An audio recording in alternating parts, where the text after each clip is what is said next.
of defending himself, like cross-examining the witnesses. He did. But when you now ask somebody to defend something that does not exist, he will tell you that there is nothing to defend there. I think that is the message Nnamdi Kanu is trying to pass. The point is that for the judiciary, they felt they have a right as a judge because the final say lies on the table of the judge. So you can say whatever you like. That's what is happening now. And that is what we've been witnessing in this country for some time now. Okay, the judges are abusing their rights. The judiciary is abusing the law itself. You can't make a law and go against your law. Now, you use one judgment for a particular person and use another. You are messing the judicial system. So that's what Nnamdi Kanu is protesting because it's like he is helpless. So the only thing he can, what he's saying, allow me move my final address. That it is his right. That's the outburst. Because when they say there's an outburst, what is the outburst? The outburst is that, allow me, it is my fundamental human right. It is my fundamental human right that I move my final address. That is the outburst. And the judge is saying no. Now, what Nnamdi Kanu is trying to say is that the fact that you are a judge does not give you the right to go against the law that put you there. The judges, even though you are a judge and in any court you sit, you have the final say.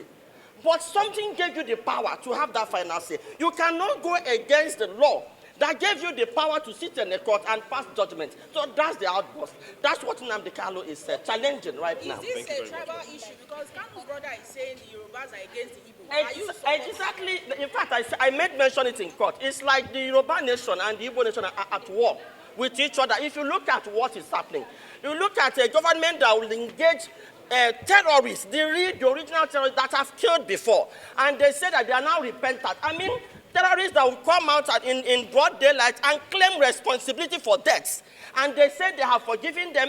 Now, to worsen the whole thing, they say they have rehabilitated them and poured them into the Nigerian military.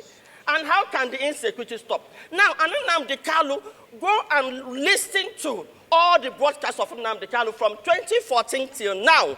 Everything that young man said is happening now. It's like they have a pre-information of what is going to happen, and they were just giving it out. Now, what is the charges, the terrorism charges that are carrying out against Nnamdi Kanu? Kanu told people, number one, during the NSAS, when the militaries were shooting at people at a toll gate, he said, defend yourself. He is not the first person that has said something like that. So the terrorism, he is a terrorist because he said, people, if the militaries are shooting at you, find a way and defend yourself and kill them too. That is the basis of the terrorism. Now, but people that have carried out terrorism, killed, okay, like the general that was killed, somebody have taken responsibility.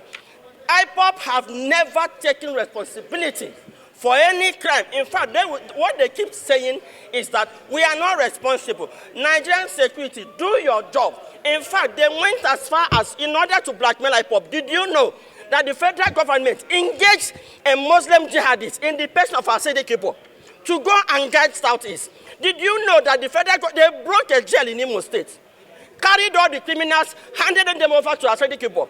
He recruited them and poured them in Imo State. Did you know that the Bubago outfit is the outfit that the federal government used to carry out jihad in Imo State?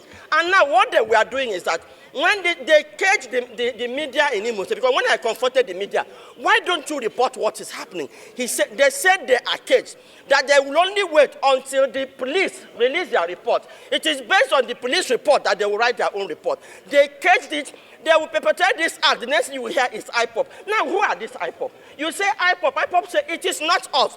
Why don't you take time and investigate? It never happened. You know that in the East today, if anybody killed, they don't carry out investigation. So all they did is to do that to set Nnamdi Kanu up to kill him. Let me tell you, Nnamdi Kanu is the only one man after Otuku that Igbos are rallying around, have seen as a leader. So they don't want that to happen. And well, we don't know what they plan to do, but we are watching. We know what they want to do. Your name, ma'am?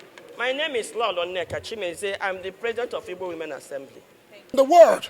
Where is it in the world which was better than Nigeria? They couldn't establish that. Now, a few days ago, the prosecution came back and said, oh, you made a broadcast in Nigeria. Where is it made exactly? He must have to tell the court. But they are unable to provide all these informations because they don't have any. Also bear in mind that the witnesses they showcase in court, they are mercenaries. They are mercenaries. And that is why we have filed for perjury today at the magistrate court in Worcester. So for how long would this evil keep going? Go everywhere in Nigeria, people are dying. Terrorists are killing people. Did Nnamdi Kanu kill anyone? The answer is no. So what is he doing in detention? It's an act of evil. Attack against Nnamdi Kanu is an attack against the Igbos and the innocent people of this country. Those who believe in fairness and equity should rise up now and not tomorrow.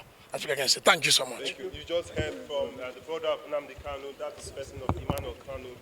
He's quite angry at the situation, at the entire outburst, and he's saying that it is warranted that Nnamdi Kanu is a human being. And of course, you know that some of these cases